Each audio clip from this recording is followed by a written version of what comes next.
नमस्कार विद्यार्थियों। कल जैसे हमने भूगोल विषय में पार्ट 1 मानव भूगोल की प्रकृति व विषय क्षेत्र के बारे में चर्चा की थी। आज उसका सेकंड पार्ट। तो कल हमने चर्चा कर ली थी परिभाषा में हमने रेड जेल के बारे में पढ़ा था। तो रेड जेल के बारे में दोबारा से मैं बताता हूँ कि रेड जेल इन्होंने मानव भूगोल की परिभाषा दी। साथ में ये जर्मन भूगोल वेत्ता यानी कहाँ के रहने वाले थे, जर्मन भूगोल वेत्ता। प्रश्न पूछ लिया जाए कि रेड जेल का संबंध कौन से देश से, तो जर्मनी से।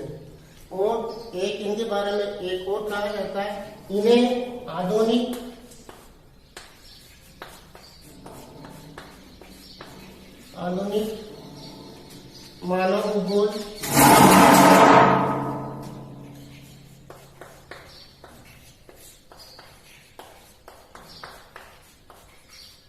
मानव भूगोल के जनक या जन्मदाता, यानी कहा जाता है कि मानव भूगोल के जन्मदाता किनको माना जाता है, रेड जेल। इन्होंने जो कल परिभाषा दी थी वो कल पढ़ाई की थी। साथ में अब हम अगले विद्वान की बात करते हैं जिनका नाम है विडाल डी लाप्लास। नाम थोड़ा कल भी बताया था मैंने कि इसका थोड़ा नाम लंबा है, फिर भी प्रयास करने से, अभ्यास करने से नाम दिमाग में बैठ जाएगा। विडाल डी लाप्लास, इनके बारे में बताया था कि इन्होंने संभववाद एक नाम से विचारधारा दी थी, इसलिए इनको संभववाद के जनक भी कहते हैं। साथ में अगर ये कहाँ के निवासी थे इनकी चर्चा करें तो यह मैं लिख रहा हूं, देखना, फ्रांस। कहाँ के रहने वाले थे, फ्रांस। तो एक एक्स्ट्रा बात ये भी याद रखनी है कि विडाल डी लाप्लास कहाँ के रहने वाले थे, फ्रांस के। तो इनको संभववाद के जनक भी माने जाते हैं। जब हम विचारधाराएं आएंगी तब इनके बारे में विस्तार से पढ़ेंगे, संभववाद के बारे में। अब इनकी परिभाषा की चर्चा करते हैं। इनकी परिभाषा देखो, ध्यान से देखना। मानव भूगोल पृथ्वी और मानव के पारस्परिक संबंधों का नया विचार देता है। यानी मानव भूगोल कहने का मतलब है मानव भूगोल में पृथ्वी और मानव के जो संबंध है उन्हें नया विचार देता है। कौन कह रहा है, विडाल डी लाप्लास कह रहे हैं कि मानव भूगोल क्या करता है, पृथ्वी और मानव के पारस्परिक संबंधों को नया विचार देता है। अब देखो आगे उनकी परिभाषा में यह है जिसमें पृथ्वी को नियंत्रित करने वाले कारक। किसको नियंत्रित करने वाले कारक, पृथ्वी को नियंत्रित करने वाले कारक या भौतिक नियम। देखो यहाँ क्या लिखा हुआ है, भौतिक नियम। पृथ्वी को नियंत्रित करने वाले भौतिक नियम तथा पृथ्वी पर निवास करने वाले जीवों का पारस्परिक संबंधों का अधिक संश्लिष्ट अध्ययन है। अब परिभाषा थोड़ी लंबी है, थोड़ा प्रयास करेंगे इसको समझने का। जैसे मानव भूगोल कह रहे विडाल डी लाप्लास कि मानव भूगोल पृथ्वी और मानव के जो पारस्परिक संबंध है उन्हें नया विचार देता है। क्या देता है, नया विचार देता है। कौन, मानव भूगोल। किस किस को, पृथ्वी और मानव, इनके बीच जो संबंध होते हैं, पृथ्वी और मानव के बीच जो संबंध होते हैं उन्हें नया विचार देता है। कौन, मानव भूगोल। जिसमें पृथ्वी को नियंत्रित करने वाले भौतिक नियमों तथा पृथ्वी पर निवास करने वाले सभी जीवों का पारस्परिक संबंधों का अधिक संश्लिष्ट, कौन सा शब्द है, संश्लिष्ट अध्ययन है। ऐसा ही शब्द रेड जेल की परिभाषा में भी आया था। संश्लेषण शब्द उनकी परिभाषा में आया था। इनकी भाषा में परिभाषा में कौन सा आया, संश्लिष्ट। तो कहने का मतलब यही है, पृथ्वी को नियंत्रित करने वाले भौतिक नियम और पृथ्वी पर निवास करने वाले सभी जीव, जिसमें मानव भी आ रहा है, सब जीव जंतु सब आ रहे हैं, यानी पृथ्वी को नियंत्रित करने वाले सभी नियम और पृथ्वी पर निवास करने वाले सभी जीवों का पारस्परिक संबंधों में संश्लिष्ट अध्ययन पर जोर दिया है, इनके अनुसार विडाल डी लाप्लास। अब इसके बाद बात करेंगे अगले भूगोलवेत्ता की जिन्होंने मानव भूगोल की परिभाषा दी। उसके बाद आता है एलन सी सैंपल। नाम देखो, भूगोलवेत्ता है, इनके नाम भारत के तो है नहीं, तो नाम थोड़े अटपटे रहेंगे, ये हमें थोड़ा अभ्यास करना है। एलन सी सैंपल। अब एलन सी सैंपल की बात करें तो ये कहाँ के निवासी थे? अमेरिका के। कहाँ के निवासी थे? अमेरिका के। अब जब इनके बारे में एक और हमें बात ध्यान रखनी है कि रेडजेल के शिष्या, यानी शिष्या शब्द आ रहा है, इसका मतलब है एलन सी सैंपल, महिला होगी, क्या है? महिला। और इनके गुरु का नाम क्या था? रेडजेल, यानी रेडजेल की शिष्या थी एलन सी सैंपल, अमेरिका की निवासी थी। और इन्होंने मानव भूगोल के बारे में बहुत बढ़िया परिभाषा इन्होंने दी है। मानव भूगोल में देखो, इनकी परिभाषा पे गौर करना। मानव भूगोल में चंचल मानव शब्द पे जोर देना, चंचल मानव और अस्थिर पृथ्वी के पारस्परिक परिवर्तनशील संबंधों का अध्ययन है। मानव कैसा? चंचल, यानी मानव चंचल का तात्पर्य है कि मानव चंचल स्वभाव का होता है, स्थिर नहीं रहता, इसलिए उसके लिए शब्द कौन सा है? चंचल। अब पृथ्वी भी स्थिर नहीं होने के कारण अस्थिर है, यानी पृथ्वी भी अपने अक्ष पर निरंतर क्या कर रही है? घूम रही है, यानी पृथ्वी पे भी परिवर्तन है। और मानव में भी परिवर्तन है, यानी चंचल है, यानी वो अपना समय के अनुसार अपने आप को बदलता रहता है। मानव की और पृथ्वी भी अपने एक्टिव समय के साथ घूमती रहती है, परिवर्तन लाती रहती है। तो अब आप बताओ कि चंचल मानव है और पृथ्वी कैसी अस्थिर है, यानी दोनों ही अस्थिर है। इस स्थिति में उनके संबंध कैसे बनेंगे? उनके संबंध भी कैसे रहेंगे? परिवर्तनशील, यानी दोनों ही स्थिर है, इसलिए उनके बीच जो संबंध स्थापित होंगे वो कैसे होंगे? परिवर्तनशील संबंध। तो इसमें एलन सी सैंपल यही कहना चाहते हैं कि चंचल मानव और अस्थिर पृथ्वी के जो पारस्परिक संबंध है, उनके जो संबंध होते हैं कौन से होते हैं? परिवर्तनशील संबंध। कौन से होते हैं? परिवर्तनशील संबंध। तो ये एलन सी सैंपल की परिभाषा है। अब इसके बाद हम परिभाषा की दौर को आगे बढ़ाते हुए बात करेंगे। एक और परिभाषा है डिकेन और पीट्स। फिर दोहरा रहा हूं, डिकेन और पीट्स। इन्होंने भी परिभाषा दी है कि मानव भूगोल में, सरल परिभाषा है इनकी, इन्होंने ये कह रहे हैं कि मानव भूगोल में मानव और उसके कार्यों का समाविष्ट किया गया है। मानव भूगोल में मानव व उसके कार्यों का समाविष्ट किया गया है। ये परिभाषाएं थी।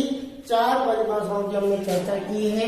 रेडजेल की, विडाल डी लाप्लास की, एलन सी सैंपल की और डिकेन और पीट्स की। हर बार एग्जाम में इन्हीं में से ही एक न एक परिभाषा देखने को मिलती है। 100% एग्जाम में एक न एक परिभाषा पूछी जाती है, 1 नंबर की। दौरान कर दूं किन्होंने दी? रेडजेल। अब यहाँ ध्यान रखना, रेडजेल का पूरा नाम मैंने कल नहीं बताया था, मैं यहाँ लिखता हूँ। आप अपने नोट्स वगैरह जिसमें भी आप इनको लिख रहे हो उसमें इसको ऐड कर देना। इनका पूरा नाम है फ्रेडरिक, क्या नाम है? फ्रेडरिक रेडजेल। कहाँ के निवासी थे? जर्मनी के। इनको आधुनिक भूगोल के जनक कहते हैं। साथ में इनके द्वारा कल चर्चा की थी, एक पुस्तक लिखी थी जिसका नाम था एंथ्रोपोजियोग्राफी। इनके द्वारा जो परिभाषा दी गई है मानव, कल दौरान कर रहा हूं, मानव और धरातल के बीच कैसे संबंध? संश्लेषित संबंधों का अध्ययन। ऐसे विडाल डी लाप्लास कहते हैं कि मानव भूगोल पृथ्वी और मानव के पारस्परिक संबंधों को नया विचार देता है, जिसमें पृथ्वी को नियंत्रित करने वाले भौतिक नियमों तथा पृथ्वी पर निवास करने वाले जीवों पर पारस्परिक संबंधों का अधिक संश्लिष्ट अध्ययन है। एलन सी सैम्पल कहते हैं, जो रेड जेल की शिष्या थी, अमेरिका के निवासी थे। इन्होंने कहा चंचल मानव अस्थि पृथ्वी के पारस्परिक संबंध परिवर्तनशील संबंधों का अध्ययन है। फिर विज्ञान और इसकी परिभाषा है मानव भूगोल में मानव व उसके कार्यों को समाविष्ट किया जाता है। यह आपका परिभाषा वाला चैप्टर खत्म है। इसमें से एक अंक निर्धारित होता है और एक अंक में एक न एक परिभाषा इन चारों में से ही आती है। अब विद्यार्थियों से मैं निवेदन करता हूं कि आप जो पढ़ रहे हैं इसको अपनी कॉपी में नोट्स के रूप में लिखें। अब जब मैं पढ़ा रहा हूं तो मैं थोड़ी देर बोर्ड से हट जाता हूं, हट के इसका मतलब है आप इसका स्क्रीन शॉट ले लें या फिर इसको पॉज कर ले और इसको लिख ले। और फिर आपसे एक बार फिर मैं निवेदन करूंगा कि ये जो चैनल चलाया है स्कूल के माध्यम से, इसमें ज्यादा से ज्यादा अधिक से अधिक बच्चों को जोड़े, उनसे कहें कि क्लासेस चल रही है, पढ़ाई शुरू हो गई है, आप भी पढ़े और बच्चों को सूचना दे दें, उनको लिंक बताएं चैनल का, ताकि वो भी इसको सब्सक्राइब करें और इस ऑनलाइन पढ़ाई का फायदा उठा सकें। अब आगे हम इस टॉपिक को बढ़ाते हुए आगे की चर्चा करते हैं। तो इसको स्क्रीन शॉट ले लें। इसके मैं बोर्ड से थोड़ा हटता हूं ताकि इस पर मेरा फोटो ना आकर आप इसको पूरा स्क्रीन शॉट लेके इनको लिख सकें।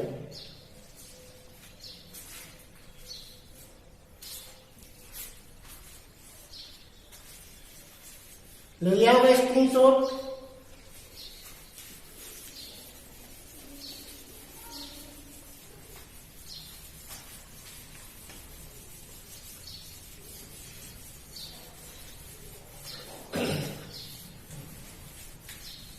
यूट्यूब पे इससे पहले मैंने एक वीडियो डाला था, सेकंड वीडियो है। आपसे चैनल को सब्सक्राइब करके उस पर बेल आइकन का जो चिन्ह है, घंटी का चिन्ह है, उसको दबाएं ताकि जब भी नया वीडियो डले तो आपको उसका नोटिफिकेशन मिल जाए। और ज्यादा से ज्यादा स्टूडेंट जो भी आपके सहपाठी मित्र हैं उनको अगर पता नहीं हो तो फोन पे या किसी भी तरह सूचना पहुंचाए और वो भी इससे चैनल से जुड़े। और निरंतर आज मेरे वीडियो आ रहे हैं, कल और विषय के और अध्यापक भी इस पे कार्य कर रहे हैं तो उनके भी आएंगे। तो आप तो समझो आपकी पढ़ाई शुरू हो गई है।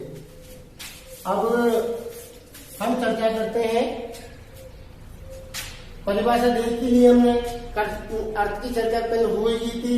अब थोड़ा हम जो 11वीं में आपने पढ़ा था भूगोल, देखो 12वीं क्लास में हम मानव भूगोल की चर्चा करेंगे। लेकिन मानव भूगोल आया कहां से? भूगोल शब्द आपने पढ़ा है भूगोल, तो भूगोल शब्द का सबसे पहले हम इसका थोड़ा ज्ञान में आपने देखा होगा जो 11वीं क्लास है उसका पहला चैप्टर है, उसमें भूगोल शब्द को विस्तार से समझाया। तो मैं यहाँ थोड़ा संक्षिप्त में समझाने का प्रयास करता हूँ कि भूगोल शब्द का सबसे पहले प्रयोग किसने किया था?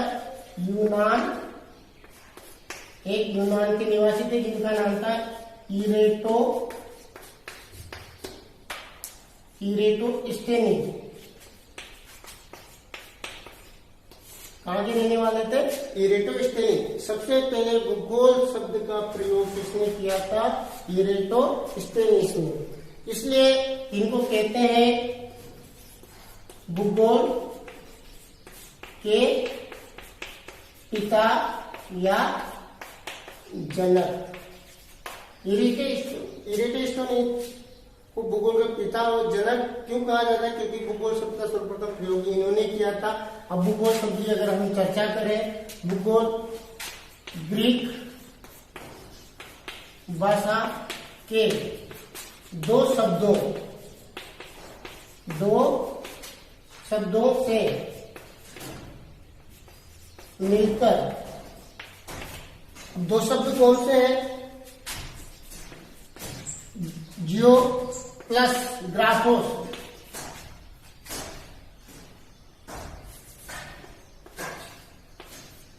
GRAPHOS, ग्राफोस। देखो इसको हिंदी में भी लिख सकते हैं, जैसे जियो प्लस ग्राफोस, यानी ये दो शब्द हैं जियोग्राफोस। और इनका हिंदी में अर्थ होगा, मैं लिखता हूं हिंदी में क्या अर्थ होगा। जियो का अर्थ है पृथ्वी और ग्राफोस का अर्थ है वर्णन। क्या अर्थ है? वर्णन। यानी जियोग्राफोस का जो अर्थ है पृथ्वी, यानी पृथ्वी का किससे है? जियो, और ग्राफोस का तात्पर्य वर्णन। अर्थात हम कह सकते हैं कि जो आपके सामने जो शब्द है उसका अर्थ होगा पृथ्वी का वर्णन, पृथ्वी का वर्णन। ये भूगोल का अर्थ है। इसमें मानव का आवास के रूप में पृथ्वी का अध्ययन किया जाता है। कहने का मतलब है, एक बार फिर रिपीट कर रहा हूं, नोट्स में आपको बनाना है। भूगोल शब्द का सर्वप्रथम प्रयोग किसने किया? इरेटोस्थेनीज ने। कहाँ के रहने वाले थे? यूनान के। इसलिए इनको क्या कहते हैं? भूगोल के पिता या जनक कहते हैं। अब जब हम भूगोल शब्द के बारे में सबसे पहले ये पता लग गया कि इस शब्द का प्रयोग किसने किया, इसके बाद हम आते हैं भूगोल शब्द आया कहाँ से। तो भूगोल शब्द कहाँ से आया? ग्रीक भाषा से। ग्रीक भाषा के दो शब्द है, कौन कौन से? जियोग्राफोस, हिंदी में भी लिख सकते हैं जियोग्राफोस। और जियोग्राफोस का तात्पर्य क्या होता है? पृथ्वी का वर्णन। अर्थात हम कह सकते हैं भूगोल का